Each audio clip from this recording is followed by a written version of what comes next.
And away we go. It is the Aftermath, brought to you by Mio's Pizza right here on BearcatJournal.com. If you're in Clifton for a game, maybe Friday night, as the Bearcats get ready to take on Ohio State in charity exhibition action at Fifth Third Arena, stop by and see our good friends at Mio's. Get yourself some pizza. Maybe I'm a big steak hoagie fan. I love their steak hoagies. Potato wedges, their pretzel bites with cheese dip are also outstanding. So go visit our friends at Mio's. They will get you taken care of anytime you are in Clifton. Right on Short Vine. Tell them I sent you. Probably won't get you anything, but you can tell them anyway. All right, here we go, Aaron. Bearcats 19, Central Florida Knights of Gold 13. It wasn't pretty. It was at times a little frustrating, but at the end of the day, Cincinnati picks up a Big 12 win, and they do so on the road against a rival. I think it's fair at this point to call this a rivalry, and they did enough, right? They didn't do a lot. I think that's fair to say. It was. They did enough. You saying that it was an ugly game at time? No, it was an ugly game.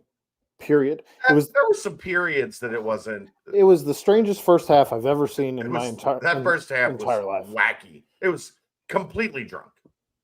Yeah, it was Might Florida. have been high. It was. I don't know if it was drunk. It was no, it was Florida, man. I'm telling you what, Florida post hurricane is apparently a weird. You see weird things. There was a little girl riding through Publix this morning on a scooter, just on a scooter. In Publix on a scooter. That's the thing. I saw a man pushing a cart that had two dogs. He took his dogs for a walk, but not for their exercise. In a shopping cart? No, it was like a baby carriage. It was very strange. That's a thing. That's a thing, yeah. The vehicles and what have you I see down here don't make sense, but you can definitely point out Florida man in the different vehicles. But yeah, that was a thing that happened as well. So I think just we can attribute the first half to what happens in Florida after a hurricane. Weird shit. I think on the UC side of things, I think we do have to remember something, that they had 25 guys that were injured after Texas Tech, and they essentially gave them all a week off, which is smart. Like that's taking advantage of the bye week. But then you're not staying sharp over that bye week. So I think that can attribute to some of it. And also, I think something is very obvious, Aaron. When Brendan Sorsby is not at the top of his game, this offense takes a step back. And that's what happened in the first half. He was not sharp. He was not as dialed in as we have seen him. And I thought in the second half he was.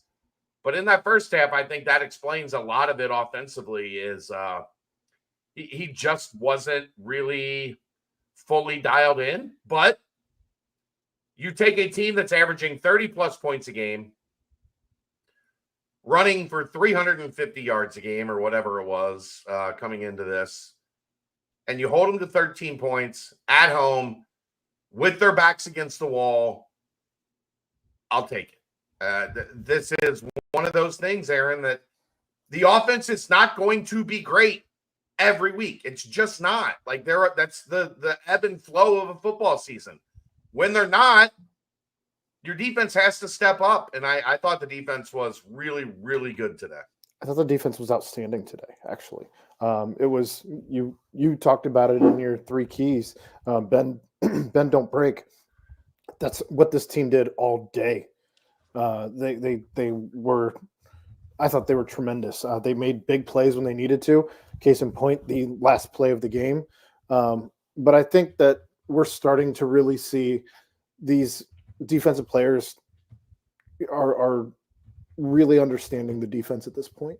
I think that they've made their mental adjustments, and I think they're really starting to figure it out. We saw Jared Bartlett had a fantastic game today. We saw Jake Golday. Golday has continued to thrive the last couple weeks in this defense. So we honestly, Jordan Young had a great game, and you saw what happened when he was out of the game. That's when they scored. That's when they took advantage of what the defense was giving them. So it was. I thought the defense was outstanding. Yeah, Dante was awesome as well. They just did a good job, and some of that it felt like they sent a little bit more pressure in terms of UCF. Let's switch to this real quick. I'll credit to them because they defensively they had it felt like a completely different game plan than what they have done all year this year. They had 6 guys at the line of scrimmage on almost every snap, and more often than not, they sent at least 5 and a lot of times 6. And I thought that messed up Cincinnati's offense in part because that's just not what the scouting report said was their MO. Clearly, they did some self-reflection because they had 3 sacks on the season coming into the game and said, if we're going to get this done, we got to get it done, like with numbers. And they were much different getting after the quarterback than they had been all season. I know a lot of people want to blame the offensive line there, but sometimes it's just if you got 5 guys and they got 6, like, and you can't double, you can't slide. You're just kind of, it's all individual matchups, which occasionally the other guys are good too. They're going to win an individual matchup. Cincinnati only gave up 2 sacks, but I thought it really threw off the passing game. Something I will give Satterfield credit for. He said halftime around there, he went and talked to Sorsby and said, what's working? And Sorsby told him, and they went with that. And that was Jamoy Mays, Tony Johnson, Joe Royer, like working the middle of the field. And they were clear. They wanted to take away Xavier Henderson clearly. And they did today. Yeah. And Tony Johnson, we've talked about how good the depth on this team is. Tony Johnson had his best game as a Bearcat today. Yeah. And that's fair. You will not catch me. I will die on that hill. 8 for 76 with the touchdown. Yeah, that's pretty good damn day. Yeah. But again, we saw. We've talked about how much better this wide receiver room is. This team continues to find ways, and the wide receivers are really good this year. I want to just continue to tip my hat to the recruiting team who is able to find these guys, whether in the portal or we haven't seen some of the freshmen really on offense this year, but they've done fantastic in putting this team together, especially in that wide receiver room. Yeah. Tony Johnson and Jamoy Mays, we've talked about that a lot. Like if you're going to take away X, or if you're going to try to take away Royer, yeah, that's on those guys to really make you pay. And they have been guys that clearly Brendan Sorsby is very, very comfortable with. Sorry, that one just entered my mind that we needed to talk about it. But defensively, back to that. Hat tip for not getting complacent on the last play of the game and just sitting back and waiting for somebody to decide the outcome with the ball in the end zone. Not playing prevent defense. Wow. Yeah, they sent 5, and Golday got there quick. I think Bartlett, I don't know if he got full credit for the sack or if they split it. Golday hit him, and then Bartlett finished him off. Looks like Bartlett was given the credit, at least on stat broadcast. That's not official, so I don't know. I would guess UC will split that because Golday came in and caused that sack. Like, he came in and hit him hard, and then as he was kind of stumbling, Bartlett finished him off. I'm glad you say that because I did want to point out that you said hit hard. This team from the kickoff was hitting hard. The defense was. I don't recall the defense hitting. There was a lull, I guess, in the third quarter, but outside of that, this team was hitting hard all game. Yeah. Yeah, Dante was a force inside. I think it's safe to say Dante is back to like All the way. Dante. Yeah, he's all the way back. Yeah. And he maybe the funniest thing that he's doing this season, unintentionally so. I think it's amazing and kind of like a slap in the face to anyone who wants to try and tell Dante otherwise.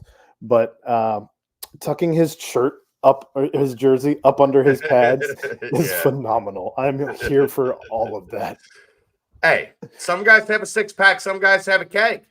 Like Dante wants to it's a keg party. He's letting it all hang out, and I love it. I love it. It's fantastic. It is. But yeah, I mean, just a collective effort from the defense.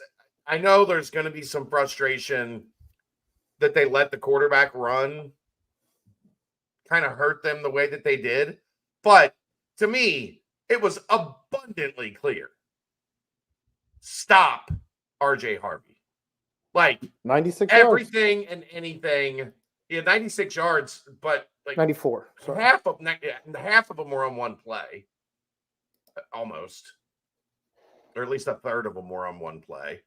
And he just never got going. And the reason that the quarterback was keeping that as often as he was, if you actually watch like the mesh point, RJ Harvey got stonewalled every time the quarterback kept it.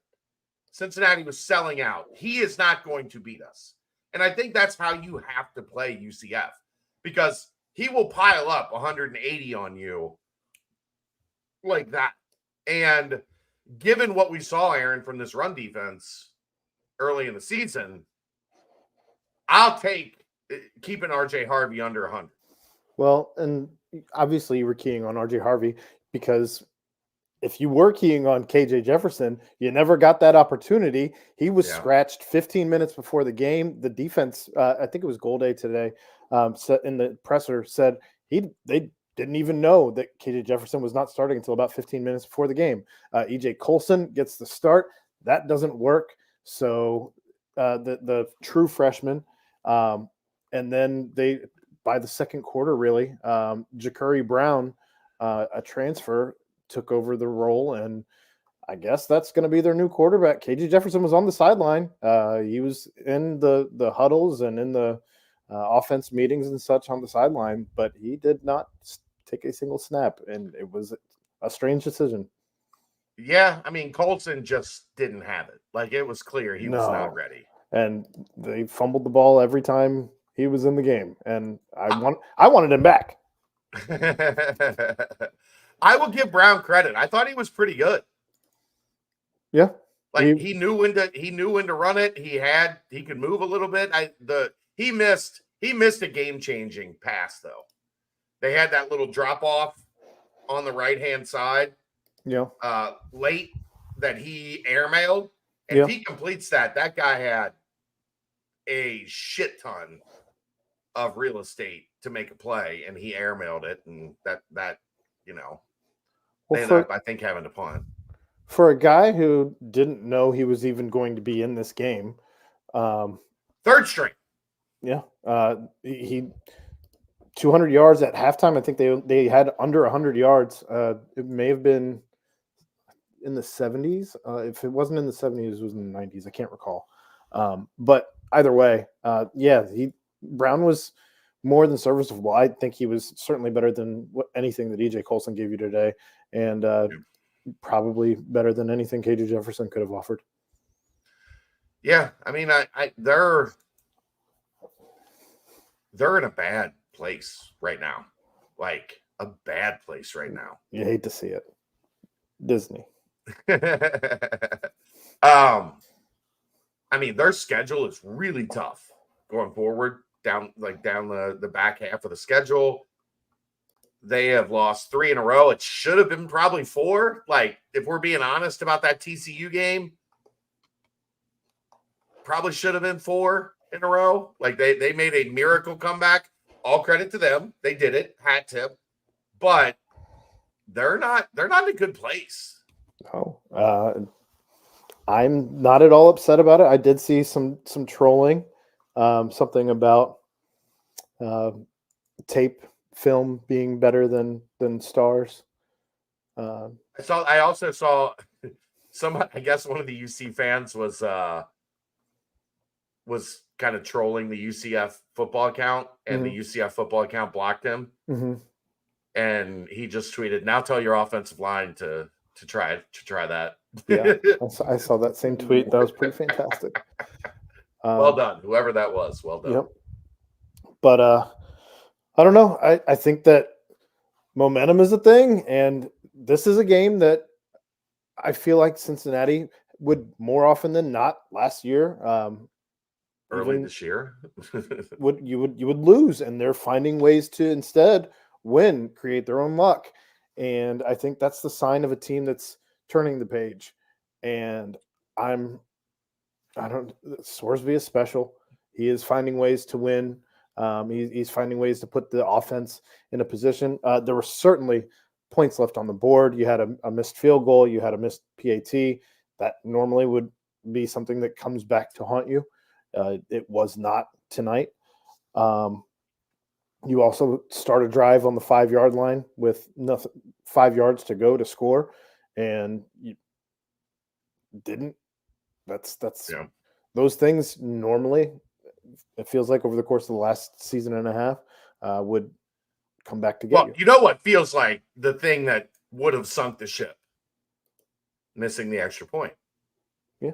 And then leaving that door open that, a touchdown at the end, they kick the extra point. And instead of being tied, worst case scenario, you're tied and it goes to overtime. Instead, it's a 6-point game. That just had that ominous, you got to be like, are we really going to have to talk about this tonight? I really don't want to talk about this tonight.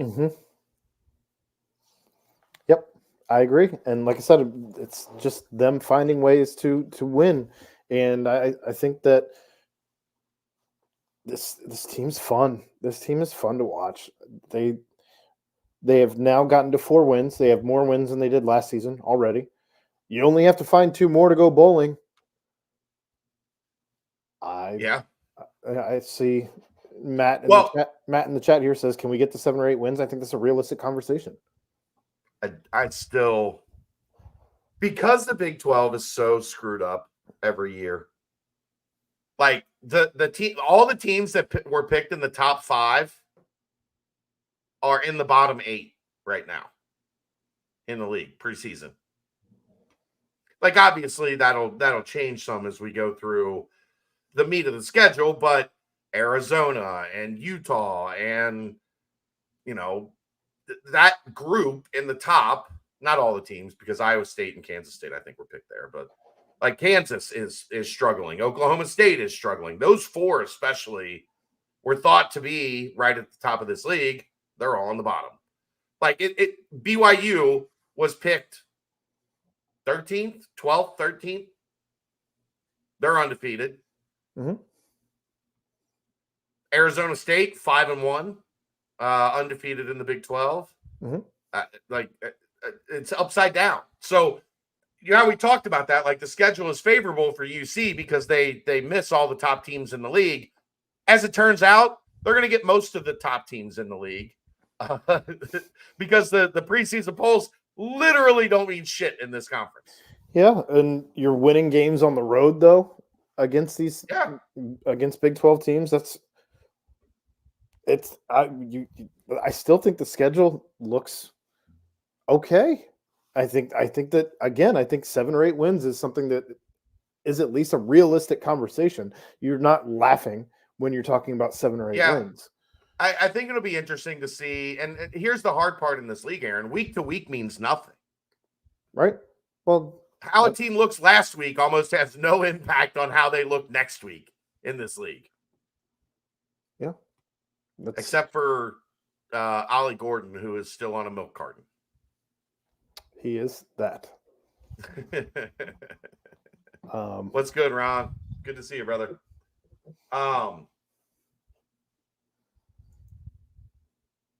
Corey Kiner had the long run early. Their run defense is really good, so I'm not surprised that they were to keep him bottled up. But you know what my favorite thing as you're trying to like burn clock at the end of a game is that 9-yard first down run, 2nd and 1, 2nd and 2. That's just a soul crusher for the defense. You know what my least favorite thing is? Running the ball with Jamoy Mays after you have Corey Kiner, as you have Corey Kiner there. I mean, I think the idea behind that is they were doing everything to stack the middle. Sure. To stop Kiner. So you're trying to get on the edge. Maybe a toss to Kiner. Like you line him up like you're going to hand it to him up the middle and you get him on the outside somehow, like a stretch zone or something. Maybe not give it to Jamoy Mays. I agree with your stance there. I don't mind trying to get the ball outside in that situation. Sure. But I don't know that like a jet sweep type action is the way to do it. Didn't love that, but yeah, I'm with you on that one. Again, glad it didn't come back to haunt us. Mm-hmm. How was that not at least running into the kicker? It should have been roughing the kicker. They legitimately, the guy hit Mason Fletcher. He didn't brush up against him. He hit him square in the chest. How was that not a flag?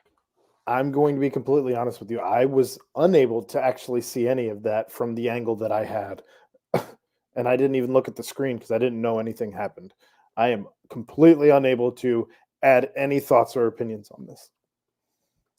I guess the only thing I can think of, which doesn't make any sense to me, at least in terms of running into the kicker, his leg was down, so he wasn't like, Fletch gets that leg up and down real quick.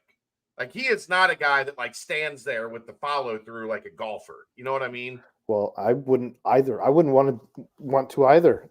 You know that if you get hit, you're in a vulnerable position. I totally understand wanting to be as quick about getting your leg back into a standing position. I agree with that. I'm saying though, I think that might have been why it wasn't ruled a foul, is because he had got back into a like he wasn't defenseless with his leg like exposed.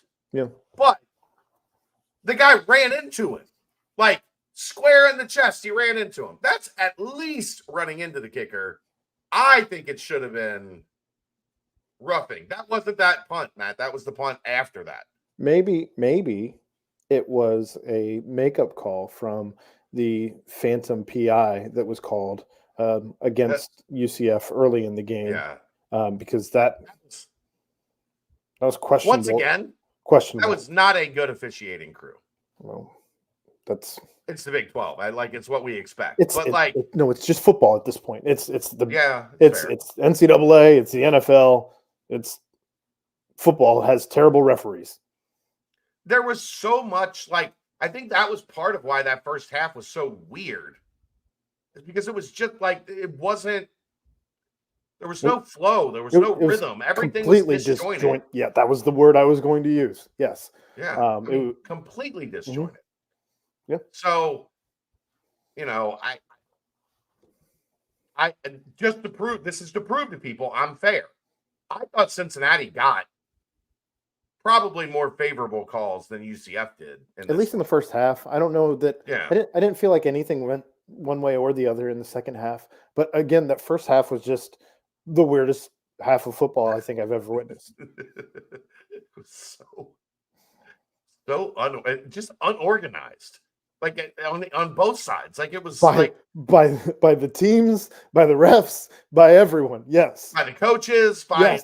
And at the end of the half, you had Scott Satterfield knows this isn't a new rule. He knows you cannot call 2 timeouts in a row. Right. He knows that. Right. But yet here we are. I don't know how there wasn't a runoff for that. Like it should have. So it's not like basketball where they call the timeout and then give you a technical. Like they just don't call the timeout. He ran 20 yards onto the field. It should have been like an unsportsmanlike conduct 15-yard penalty. Probably. Realistically. All of that, we're asking each other in the press box, the hell's going on? By the way, Delay a UCF game, yeah, something. UCF has the second most unprofessional press box I've ever been in. The first Oh, the first they're most all fans. the first most unprofessional was actually the college football playoff in Jerry's world. Where all the Alabama media are just Alabama fans. There was a group that was doing a live podcast from the press box for the CFP. That was a thing that happened. That was definitely a thing that happened. But that's great. But yeah, they were definitely that. fans. And I was sitting next to Keegan, and there's nothing that drives Keegan crazy more than that. I thought he was going to get up and fight someone.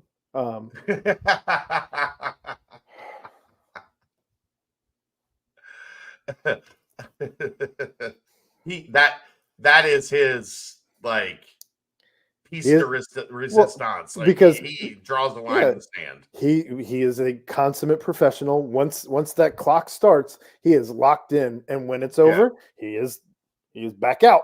But during that time span, he is.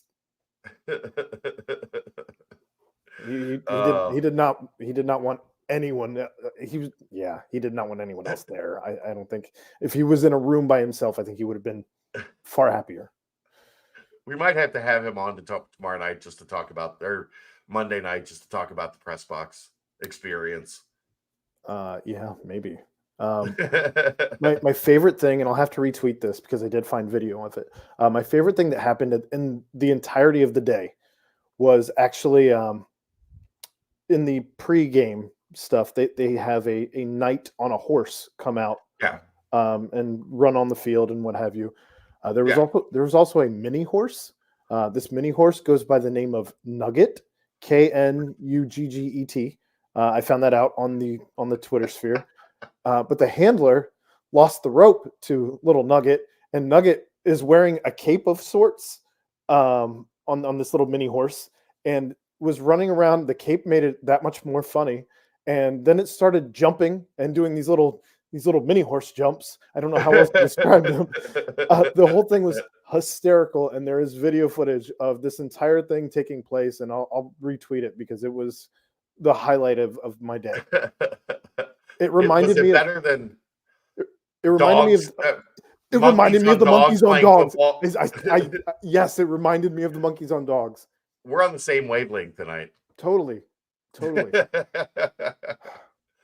Oh shit. Sorsby, are you concerned a little bit that he didn't have a rhythm in the first half, or are you encouraged that he had a rough first half, but really got cooking in the second half, and especially in that fourth quarter on the touchdown drive, like everything seemed to be dialed in. He is a rhythm quarterback. Sure. I think is the best way to describe him. Yeah. Fortunately, he has been in rhythm far more often than not. We've seen him in stretches get out of it. I was pleased with the fact that it didn't start well, but then he kept battling, which is no surprise, knowing how he plays quarterback, knowing his personality. He kept battling and really got them kind of in a rhythm later. I am not at all concerned about Brendan Sorsby. I say that as, you've seen great quarterbacks in the NFL have bad games. Yeah. And it's what you do after the fact, whether it's the next day, whether it's later in the game. And he was able to get past the 2 interceptions in the first half and had a great second half. I think that you've already brought this up, but the conversation I was unaware of until you brought it up between Satterfield and Sorsby, where they talk about what's working and going forward with that. That's a sign of a coach who understands his quarterback and also just highlights the relationship that they have. I didn't know you could do this on stat broadcast, but from the 8:26 mark in the third quarter Mm-hmm.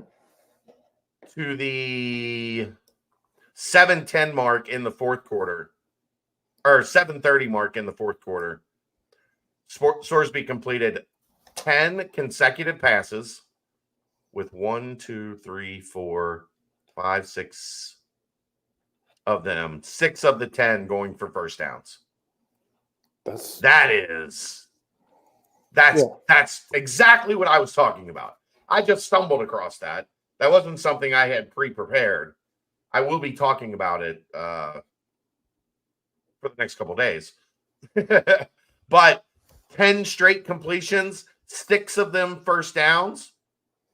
I mean, that's big time right there. Let's see what yards.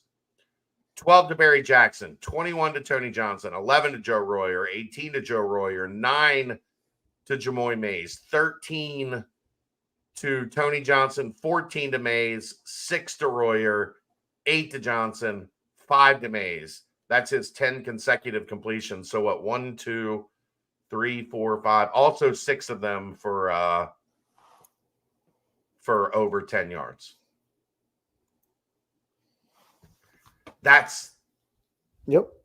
It's very easy when you struggle in a half to have that carry on throughout the game. It takes a special quarterback to put that aside and have a run like that when the game was very much in doubt.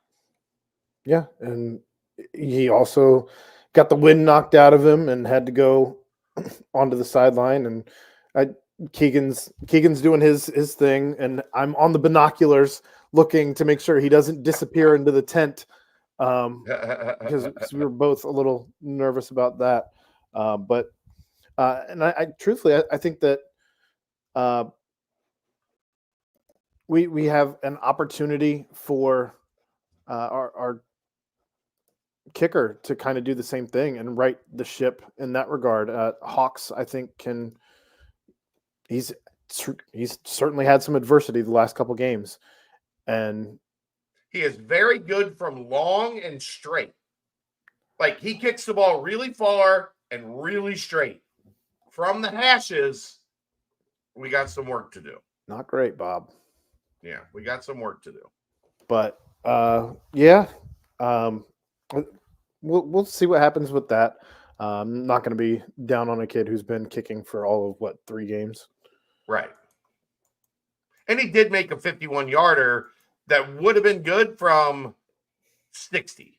Like, he destroyed that 51-yarder. It's crazy. It's so crazy. 36, 25, a little dicey. 51 straight on.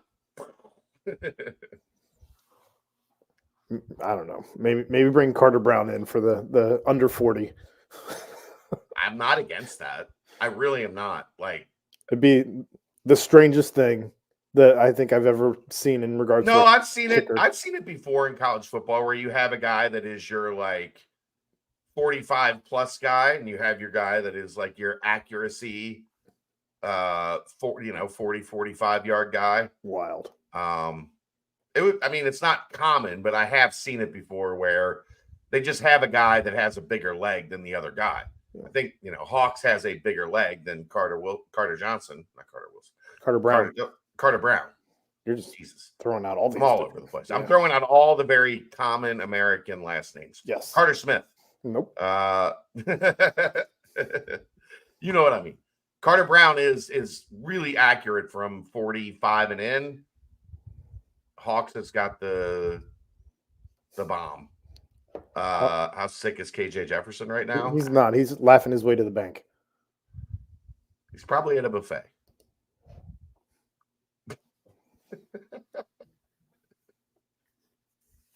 I really am. Like, the rest of this season for them, I was nervous that we were going to find out later that Deshaun Pace was in a fight on the field when everyone was shaking hands after the game. No, I don't think he I don't think like those guys all still like Deshaun. He talked a lot of smack. I asked Corey Kiner. Sure. I asked Corey about it in the presser, and he said that's just part of his game. That's Yeah. who he is. Yeah. I don't think those guys would have been offended by that because they know that's how deep he is. But he had one tackle in a game that he said he had circled. His words. His words, not my words. His words. Got the Cincinnati game circled. One tackle, and it ended up in a loss. But he caught a Corey Kiner stiff arm that gave him a good taste of the natural grass at the bounce house. Well, what else you got? I don't got a whole lot else, and I know you're down with friends and you want to go get dinner. I am hungry. So get this. I stayed on the field until roughly kickoff. They had already brought the food in and taking it out. Cleared everything out. By the time I get up to the press box. What are we doing? No one. Yeah. I don't like it. I like the way Cincinnati does it, where they have food for you to get basically between the beginning of the game until the end of halftime. That's when you can get your food. Yeah. Everyone should take notes. I mean, those guys all carb loaded because they had a lot of cheering to do. So they were good by kickoff. I can't imagine they cheered much. You knew when they made a good tackle or a good play. So stupid.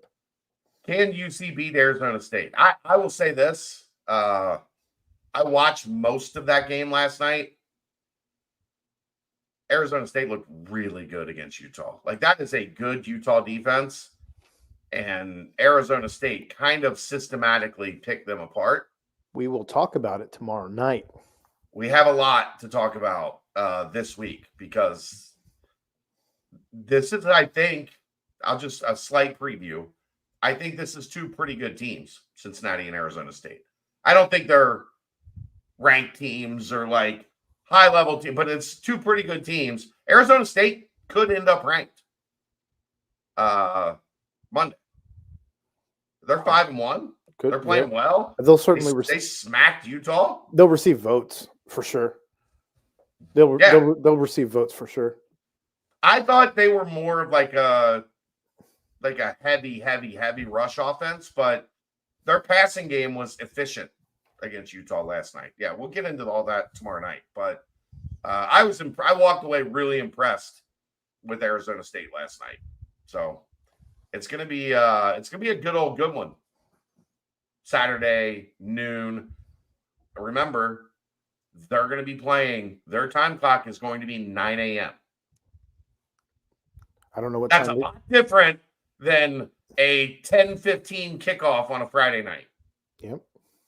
A lot different. So we'll see how much that plays into it. But we have a ton of that coming this week. Aaron, go get some dinner. Good work today.